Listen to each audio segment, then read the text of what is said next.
a very pretty flower. And it says, "This is John's mug," and on the bottom, "That's a thing," which is one of my catchphrases in the workplace when I kind of want to say that's incredibly fucked up. But you know what? I use professional language in the office usually.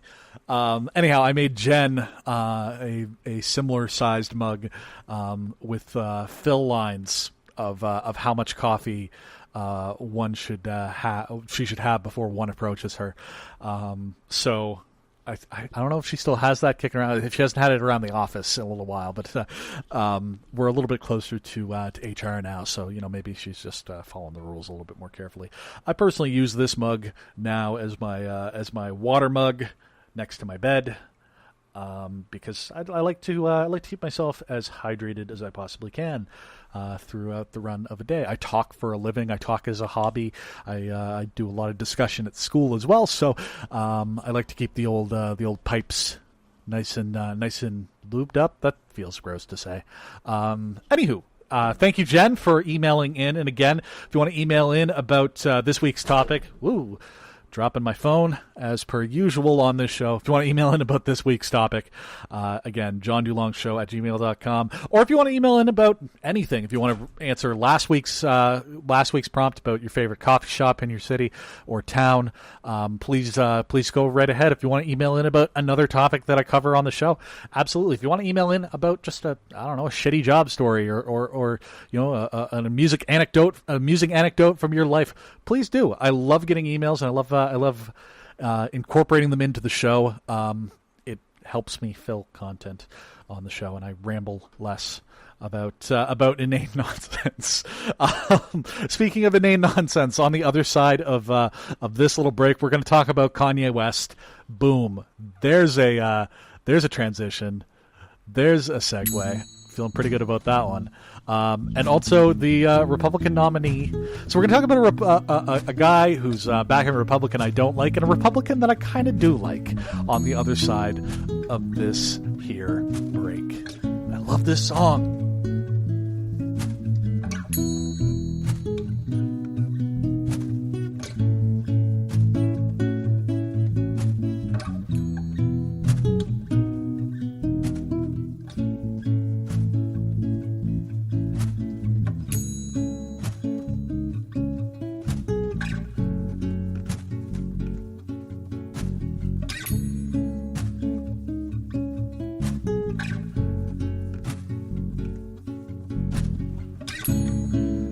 Yeah, I could be full of shit, which is maybe an alternative title for this podcast. The John DuLong Show, I could be full of shit. I could be full of shit, but that might be the longest intro that I've done for this show to date. We crept up on 18 minutes of me just babbling. That's entertaining. That's entertainment right there. Maybe I should just stop giving myself time to do this show. Maybe it's pressure creates diamonds, or maybe I'm full of shit. Anywho, why oh why, you're asking me? Why are you bringing up the Republican nomination for the mayorship of Knox County, Tennessee? It was a spirited campaign. Came down to just a handful of votes in a single voting district. The reason I'm bringing it up is that lo and behold, and you may have seen this if you follow me on Twitter, because I did retweet a piece of news about this.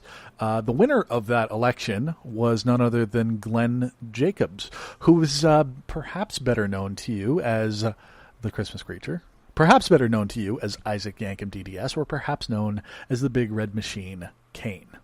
I wanted to bring this up just because I do spend a lot of time on this show espousing my particular political beliefs and in terms of following politics down south, in terms of following what's going on in the United States in terms of their politics down there. I do spend a fair amount of time bagging on Republicans. That's because I think that the crew that is at the highest levels of government right now in the United States are broadly speaking, bad faith actors.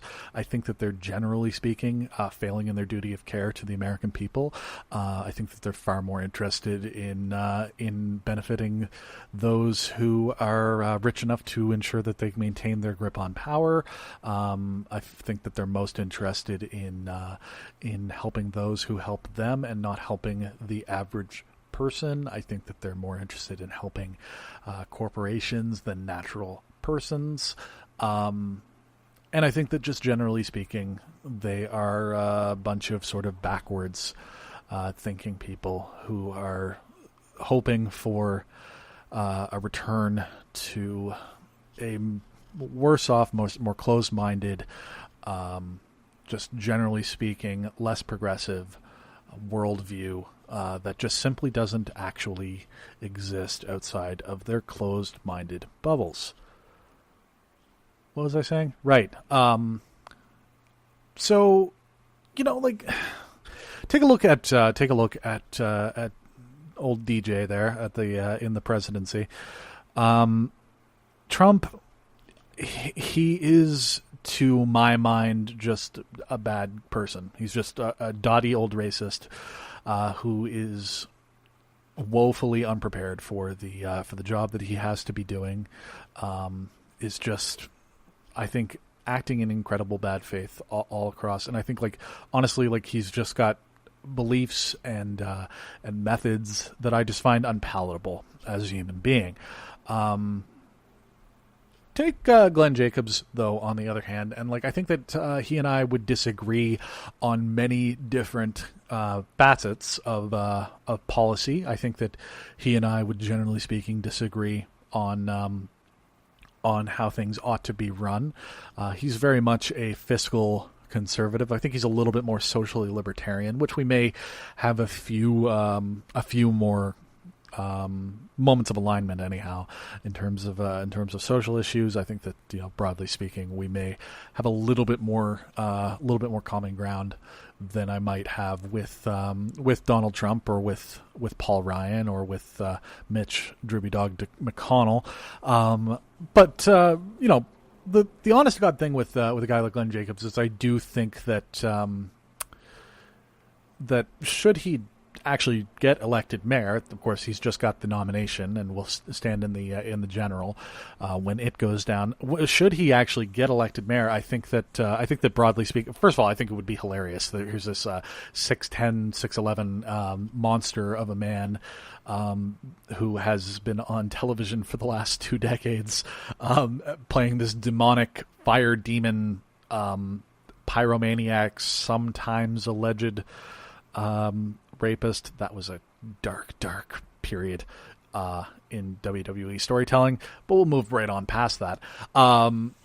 This strange demon character is suddenly the mayor of Knox County, Tennessee. Every story that you hear about Kane is that he is an incredibly well-read and incredibly intelligent man who, like I said, we're going to have some differences of opinion. But I think that ultimately what he is doing is he is acting much in the same way that, like, I think Bush, I think Clinton, I think Bush Sr., Reagan's his own cat. I think that they were all doing what they believed to be in the best interests of their individual electorate. I think that they were doing what they thought was best for the country at any given time. I don't think that there was as much cynicism surrounding them those folks in politics at the time. Like, I mean, you kind of had the same. It's kind of interesting looking back on Bush, which, like, I mean, I don't like George Bush. I didn't like his presidency. I wasn't a big fan. And certainly I thought the world was significantly better with President Obama behind the desk in the Oval Office. But, looking back, like, I think he made a lot of really bad decisions. I think he made a lot of really bad calls. I think he did a lot of things that were ultimately very problematic. But I think that ultimately he was acting in a way that he felt was best for the country. So I think that if Glenn Jacobs does get elected mayor, like I said, I mean, hell, I've never been in Knox County, Tennessee, but like I think that ultimately, somebody who's trying to do right by his electorate and trying to actually represent the people who elect him, you know what? We need more of that in politics on both sides of the aisle. So I do wish him the best from Canada, where I have no influence over what happens where he is trying to get elected. So there you have it. That's what I have to say about Kane. Really good illustration, though, that if you don't think that your vote counts, well, Glenn Jacobs literally won his election by 17 votes. So this was as reported by Brian Alvarez, who's a professional wrestling reporter. Over 40,000 votes cast in this election, and he won by 17 votes. So whatever election is coming up where there are things that matter to you, be that a local municipal election or a provincial or statewide election or federal or nationwide, depending on where you live, make sure that you get out there and get yourself a sense of who, what party or what person you feel will best represent you, and make sure that you cast your vote for them, because it can be incredibly important. And that's your weird little public service announcement from the John DuLong Show for this week. And I had retweeted that tweet, by the way, from Brian Alvarez, thinking that it was a tweet about Kanye West for some reason. Probably because Kanye West has been all over the damn place. Of course, we'll go into this now. Kanye is doing Kanye shit, being just wacky. He's all pro Trump now. I think that there's 1,000 takes on this, and I'm sure that you've probably heard a fair amount of the news. Kanye West is saying, that the slave trade happened for so long that it sounds like it was a choice and not forced labor under threat of death. He said a lot of weird, janky shit. Here's my strange conspiracy theory about Kanye West.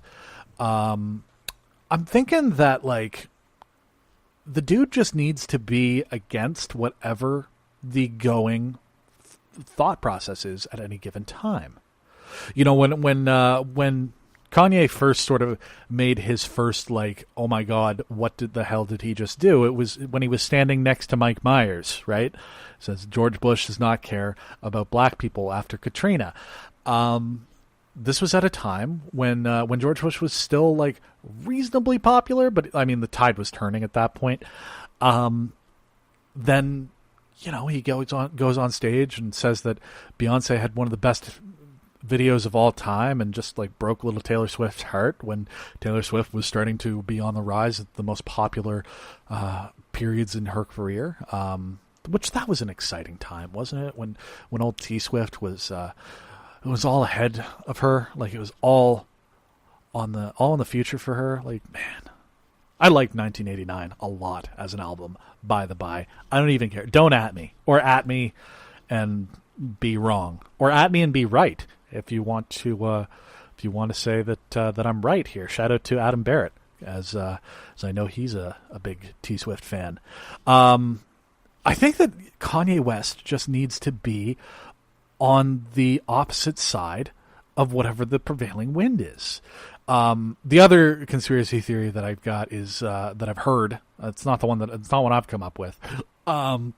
Is that have you noticed that the Kardashians have nothing going on? Really? I mean, some of them are having babies and whatever, but they're not in the news like they used to be. During Obama, they were that was all, because that was what our fucking crazy news was, right? It was the Kardashians. What are the Kardashians up to now? Oh, you've got what's Kim doing? Kim posed naked, and oh my God, and she's a mother, and that's whatever. Now there's no craziness from the Kardashians, because like real life is just as fucking crazy. So like Kanye's got to step up the next fucking game and just be like, yo, I'm with the fucking guys in the clan. Like, I don't know, man.